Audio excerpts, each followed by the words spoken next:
How to fix TikTok Shop login issue. To resolve TikTok Shop login issue, first you have to identify if the problem is a browser error, a network restrictions, or an account status conflict. So you could just go ahead and open up your settings on your device. There, you want to go to network and internet, check whether you're connected to a stable internet or not. And if you have any sort of VPN or any sort of extension installed to your device, you might want to disable that for a while as well. Next, while you're in the same page, go to the app section. Here you want to go and locate see all apps. Then find seller account or seller center. Here it is.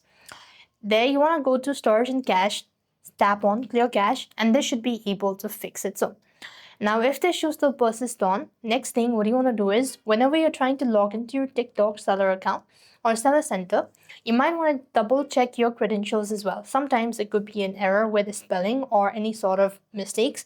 So you might want to try that out as well, and make sure to check the verification code as well. And if nothing works out, you could simply go ahead and try resetting your password. That might be able to help you out. If nothing works out, contact support and they should be able to guide you on this matter. So with that being said, we've completed our steps. Thank you for watching. See you in the next video.